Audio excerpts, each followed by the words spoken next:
Fencing শাক। আপনারা হয়তো চাকমা মারমা বললে চিনবেন, কিন্তু শাক এটা কে আবার?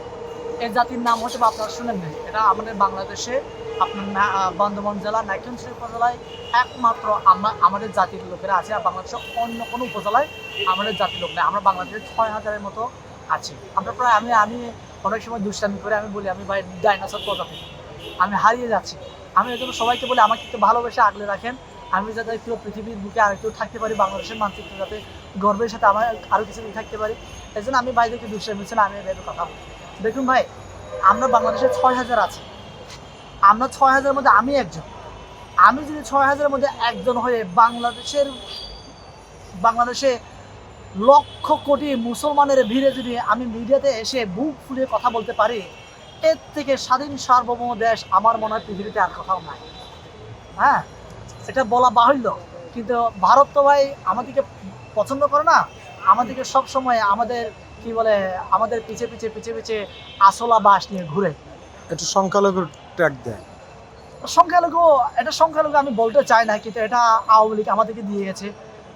এখান থেকে আমি বেরিয়ে আসতে চাই। আপনারা যারা সাংবাদিক আছেন, আপনারাও এই সংখ্যালঘু শব্দটা ব্যবহার করবেন না। আমি অনুরোধ রাখবো আপনাদের কাছে, যাতে করে এই ট্যাগগুলো থেকে বেরিয়ে এসে আমরা কীভাবে বাংলাদেশি চেতনায় আমরা নিজেদেরকে উজ্জীবিত করতে পারি, এবং আমাদেরকে যাতে করে ভারত বলেন বা ইউরোপ আমেরিকা বলেন আমাদেরকে যদি ব্যবহার করতে না পারে। আমি একটা কথা স্পষ্ট করে বলেছি, অনেকে ভয় পায়, আমাদের মধ্যে ভয় দিয়ে গেছে এভাবে যে ভারত আমাদের বাংলাদেশের চারপাশে আছে বিধায় আমাদেরকে ভয় পেতে হবে না। এটা হচ্ছে আমাদের সবচেয়ে সাহসের জায়গা যে ভারত আমাদের চারপাশে আছে। যারা বলছে আমরা ঝুঁকিপূর্ণ অবস্থানে আছি, এরাই হচ্ছে হয় থেকে টাকা খেয়েছে, না হয় আওয়ামী লীগের কোনো কারণে কারো পকেট থেকে টাকা খেয়েছে, অথবা আপনারা ওদের বায়োডাটা খুঁজে বের করুন, ওরা কোনো না কোনো আওয়ামী সংগঠনের নেতা করুন। একজন মুসলমানের কাছে শুকরের মাংস মুখে আনাও কি একটা পাপ তুল্য, পাপ পাপ মনে করা হয়। ঠিক তেমনি একজন হিন্দুর কাছেও গরুর গোশত মুখে নিয়ে আসা, মানে আপনারা যেমনটা মনে করেন ঠিক এভাবেই মনে করে। তা আমার কথা হচ্ছে ভাই, আমার এই বাংলাদেশে কোনো একজন হিন্দু, কিংবা আমাকে তো চিনছেন, আমার চেহারা ভিন্ন আপনারা দেখতেই পাচ্ছেন, যে আমি যে শুকর মাংস খাওয়ার কারণে আমার জাতিরা শুকর মাংস খাওয়ার কারণে বাংলাদেশের মুসলমান দ্বারা আক্রান্ত হয়েছে, এরকম ইতিহাস নাই। আপনারা দেখাতে পারবেন না বাংলাদেশের মানচিত্রের মধ্যে। বাংলাদেশের মানচিত্রের বাইরে আছে, কিন্তু বাংলাদেশের মধ্যে দেখাতে পারবেন না। এরকম অহরহ ঘটনা কিন্তু ভারতে ঘটছে। গরুর গোশত খাওয়ার কারণে অনেক মুসলমানকে আক্রমণ করছে, হত্যা করছে, মারছে। এটা আমরা মানে গুগলে সার্চ করলেই আমরা দেখি, ইউটিউবে ঢুকলেই দেখি যে প্রতিদিন দেখছি যে মুসলমান ভাইদেরকে গরুর গোশত খাওয়ার কারণে আক্রমণ করা হচ্ছে, ওদের মসজিদ হামলা করা হচ্ছে, আমরা দেখছি। তাহলে যারা কিনা সম্প্রীতির কথা বলে, যারা কিনা এত সংখ্যালঘুকে দেখায়, ওরা তো ভাই সবচেয়ে সংখ্যালঘুদেরকে নির্যাতন ওরা চালাচ্ছে। তা আমি তো সাক্ষী, আমি তো আক্রান্ত হয়নি, আমিও তো শুকরের মাংস খেয়ে আপনাদের সামনে কথা বলছি। আপনারা তো মুসলমান, আপনারা কি আমাকে মারছেন, আমাকে আক্রমণ করছেন? আপনারা সাংবাদিক, তাই না? আমার কাছ থেকে ভিডিও ফুটেজ নাও নিতে পারতেন আপনারা, যেহেতু আমি শুকরের মাংস খেয়ে এসেছি, আমি অমুসলিম। কিন্তু আপনারা তো আমাকে সহান অবস্থানে রেখে, সম্প্রীতির জায়গায় রেখে, যে আপনাদের ইসলামের কথা আছে না, ইসলাম শান্তির ধর্ম, এটার প্রমাণ আপনারা দেখিয়েছেন আমাকে নিরাপত্তা দিয়ে।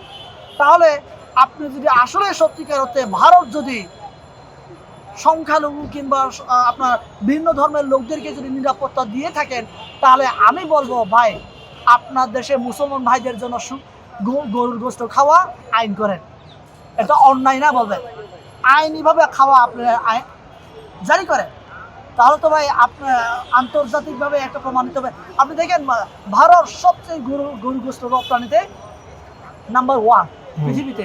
তাহলে আপনি গরু গোশত রপ্তানি করবেন, যারা খাচ্ছে ভাই তাদেরকে আক্রমণ করবেন, এটা কি ধরনের বিচারিত আমার? এই যে আন্তর্জাতিকভাবে যতগুলো আপনার আন্তর্জাতিক খ্যাত মিডিয়া আছে, আপনারা আসেন। ভারতে প্রায় আপনার 100টার উপরে মিডিয়া আছে। প্রত্যেকটা মিডিয়া থেকে দুজন করে সাংবাদিক পাঠান, ওদের থাকা, খাওয়া, ভিসা, নিরাপত্তা আমরা দিব। আপনাদের গায়ে আপনার মশা কামড় দিলে যেমনটা আঁচ পড়ে না, এইরকমও পড়বে না আপনাদের গায়ে। আপনারা তো হিন্দু ভাইদেরকে পাঠাবেন, মুসলমানকে পাঠাবেন না। তাহলে বলবেন যে না, মুসলমান ভাই এসেছে, মুসলমানদের পক্ষে নিয়েছে। হিন্দু ভাইকেই পাঠাবেন অথবা খ্রিস্টান বা অন্য ধর্মে যারা আছে ওদেরকেই পাঠাবেন। ওরা লাইভে কোনো রেকর্ডেড না, লাইভে ওদের যতজনকে পাঠাবে প্রত্যেকে লাইভ করবে এবং ওরা বাংলাদেশের 64 জেলায় আনাচে কানাচে এরা ঘুরে বেড়াবে। ওদের নিরাপত্তা দেওয়ার দায়িত্ব আমাদের। আপনারা দেখাবেন যে আমাদের বাংলাদেশে কোথায় কোথায় সংখ্যালঘু হামলা হচ্ছে, তা তখনই আপনারা বলবেন যদি ওই যে আপনারা যতজন সাংবাদিককে পাঠান ওরই মধ্যে একজন সাংবাদিকও যদি লাইভে প্রমাণ করতে পারে যে আমার বাংলাদেশের সংখ্যালঘুরা নির্যাতন নিপীড়নের শিকার হচ্ছে, তাহলে ওই দিন থেকে আমাদের বাংলাদেশে 18 কোটি মানুষ আপনারা যাই বলবেন তাই মানবে। কিন্তু তার আগে আপনারা বলবেন না যে আমার বাংলাদেশের সংখ্যালঘুরা নির্যাতন নিপীড়ন।